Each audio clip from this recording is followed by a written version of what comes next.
Hi, it's Gary. Welcome to today's video. Today I've got a Notepad First Impressions for you. This is a notepad that was gifted to me over Inkvent by my wife. Comes from the local supermarket called Coles, and it's a iki-NA notepad, B5 in size.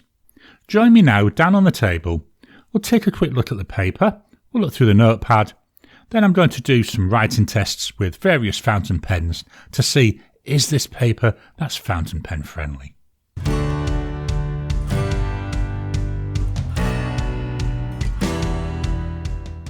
Welcome down to the table. So I'm starting off with a notepad on its side just so I can show you the full size in the camera. So this is a B5 notebook. There we go, there's a full size there.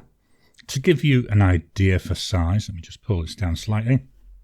Going to fetch in this is an endless recorder A5 notebook. So just get this lined up with the top and the side there.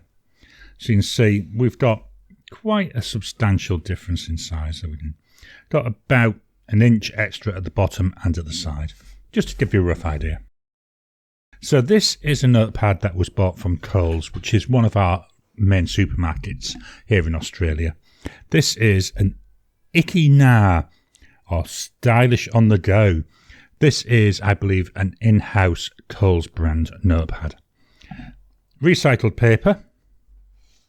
Nice little bit of a picture there.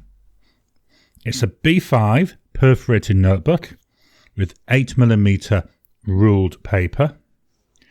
It's 80 GSM paper, and there's 160 pages.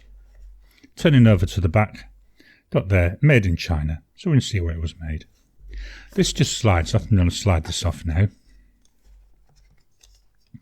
Very minimalistic wrapping. This paper cost $6 Aussie. Now there's 160 sheets, so that works out roughly at 4 cents per sheet. Actually, it cost me a lot less than that. I got it on sale. I think it was like $4.80, but its full price is $6 Aussie, so quite inexpensive. The front cover is like a creamy colour. It feels like there's a bit of a plastic coating on it. That applies same on the back. There's nothing printed either front or the side or the back. If we open it up, fairly stiff to open. One thing to note, it does not lay flat. So you've got to be aware of that. It's not a lay flat notebook. But again, it's $6. What do you really want? So we've got nothing there, and we get straight into the lined paper. The paper looks white to me. The lines, they look like they're a fairly dark grey colour. Feels nice, doesn't feel coated, feels there's a bit of smoothness. Let's just open it up to a random page. Yeah, feels quite nice. I can feel it like there's a lump. Again, it doesn't lay flat. It's not too bad, is it? I mean, again, I'm going to keep saying this. It was $6. Key thing though, how does it work with fountain pens? That's what we're about on this channel, is fountain pens. So I'm going to turn to the back. Here I've already written some, so you can see one of the issues here. On the back page, it's not laying flat on the table, so there's a bit lumpy there. That's the other reason I brought out this book. I've now got something for it to rest on. So that's one thing to be aware of. 160 pages, but yes, at the front and the back, it's going to feel quite high off the table. So what I've done some writing already. So I've already said $6, 160 pages, that's 4 cents a page. The title and this first line, this was with Alarmy All-Star. This has got Diamine Pick Me Up. So there should be maybe a little bit of a sheen in there. There should be a nice little green sheen. We've got the Asvine P20. In there, I've got Diamine Glacier, and that's a Starbright ink, so we should see that Starbright or that shimmer. I've then got the Jinhao 9019 Fairly Wet Writer. This one pushes paper to see if it shows through. We've got the Canwright Heritage. I thought, well, this should be a shading ink. It's a nice lighter coloured ink with Ferris Wheel Press Buttered Popcorn. The final one I've pre-written with is the Laban 325. This has got a broad nib, so it's a nice generous nib. Hopefully we'll see in here if there's any feathering or anything like that. with Robert Oster Aussie Brown.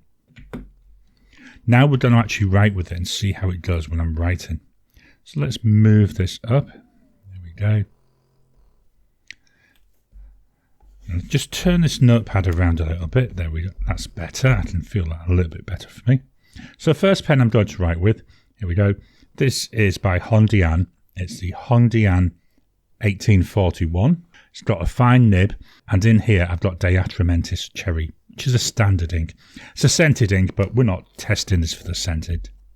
So we've got here a Hongdian. Now I do have some issues. I believe it's actually the ink, because every pen that's got this ink in at the moment is giving me flow issues. So I'm not going to blame the pen for this. 1841 with a fine nib. Once it's going, it's fine. The ink, Diatramentis Cherry. So some issues with skipping. Again, I can't 100% say it's the paper, because I've been getting this problems with this ink for the last few weeks. Drying times, or how does it dry? Fairly quickly. I'll do that again. That was very, very quick, wasn't it? You know, so that's a fairly fast dryer. Next up, I've got a Leonardo Momento Magico. This has got a broad nib. In here, I've got Diamine Candlelight. So again, hopefully the ink will see some shading in. Plenty of ink in here there. So we've got here, let's just move this up. So again, a little bit of an issue there. Leonardo Magico with a broad nib, and the ink, I say, is Diamine Candlelight. How does this one dry? A little bit more wet looking there. We're going to really push it now. I'm going to fetch in my Lamy 2000. Still getting used to this pen. It really has grown on me though. I'm really enjoying using it. This has got a broad nib, but it's like more like a stub nib. And it's got Diamine Writer's Blood, which I find is a fairly wet ink anyway. So we've got here a Lamy 2000. Hopefully we'll push it with this and we'll see if there's any feathering. The ink, I say, Diamine Writer's Blood.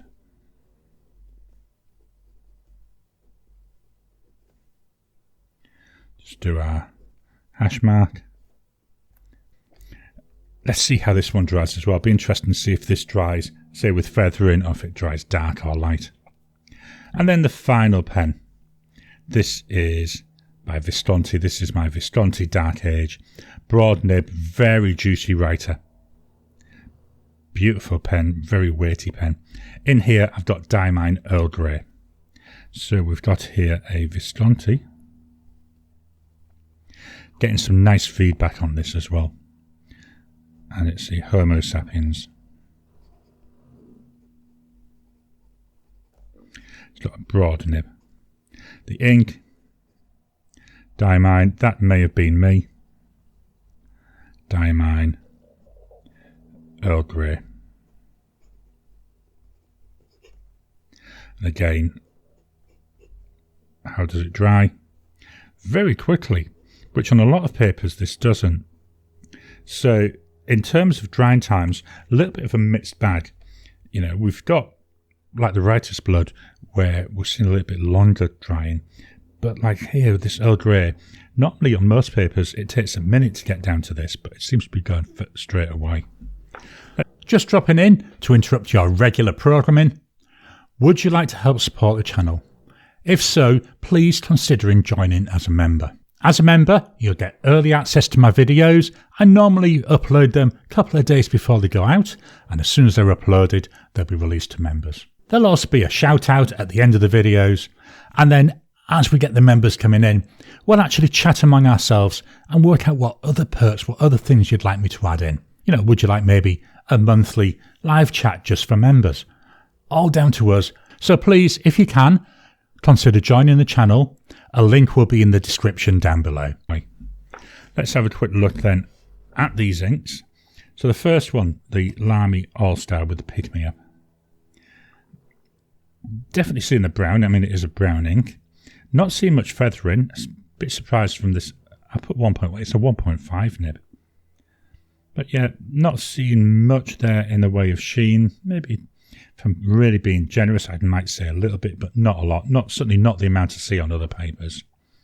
With the Asvine P20 and Diamine Glacier, loads of that Starbright coming through. Hopefully the camera's picking that up. The Noodler's Navajo Turquoise. Again, this one usually pushes paper. See how wet it is. Nice. Again, not seeing much in the way of feathering. With the Canwright Heritage and the Ferris Wheel Press. A little bit of shading, not a lot. Certainly not as much as I see on other papers, but there is some there. And the Robert Oster Aussie Brown. Again, nice brown colour. Sometimes see shading on other papers. Not seeing a lot there. Maybe here on the end of this closing here, I'm seeing a little bit of feathering on the edge. But not on most of the rest of the writing. That Hondian 1841. So yeah, we had a bit of a problem there, didn't we, when we were starting to write. Also seemed to dry very quickly. I'm putting down the writing issues here actually to the ink that's in this pen. As I say, it's been giving me problems for a few weeks. The Leonardo Magico. Again, we are seeing quite a bit of shading in this one, so more than in all the others. Very nice like browns and yellows coming through there. And a swipe there gives us a fair bit of wetness. The Lamy 2000 with the broad and that Diamine Writer's Blood. Not seeing much there in the way of feathering. So it seems to have handled that quite nicely. Again, it's a fairly wet looking pen. And then finally, Visconti Homo Sapiens with the broad nib, dried very quickly, which, as I say, I haven't noticed on other papers. Diamine Earl Grey, but again, not seeing much in the way of feathering. Let's turn over the page. So here's the blank page. Let's turn it over and see, have we got anything showing through on the other side? Let me get this moved the right way. I keep remembering the camera's backwards to what it is in real life. So the first one, that 1.5 stub nib, little teeny bits there where we're coming through. It's bleeding through a little bit there, I would say. Some ghosting, a bit of bleeding there as well. But other than that, that's actually not too bad. With the P20, again, a couple of areas where it seems to be trying to bleed through a little bit. We're definitely showing through, so still not too bad. The Jinhao 9019 with the Navajo Turquoise. I expect this to show up because this one shows through no matter what paper I use on, or it seems to do. But on here, yeah, we are getting quite a bit coming through, but it's usable. I could use this back side for writing on. With the Canwright, didn't expect to see anything because fairly pale ink, nothing showing through. With the Laban 325, with this one I thought I might get some show through, so quite surprised that I don't. The Hondian, the one that we struggled with, that with Diatramentis Cherry, wow, that one's shown through and bled through quite badly. I say this is the one which seemed to dry very quickly, but you can see there where I did them hash marks when I was doing my drying. A lot of the ink has come through, and if I just go here, you can actually see there we've bled through onto that back page. So that one, that's actually the one I'm quite surprised with. Below that we had the Memento Magico. Here where I had to do that straight line for the M a couple of times, yes, it's bled through a little bit there, but the rest of it not got any show through. With the Lamy 2000 and the Diamine Writer's Blood, I was expecting this one to show through, it really was. Don't see anything, not a trace. Really well behaved there. And same down at the bottom with the Visconti Homo Sapiens and the Diamine Earl Grey. I was expecting some show through, not seeing anything.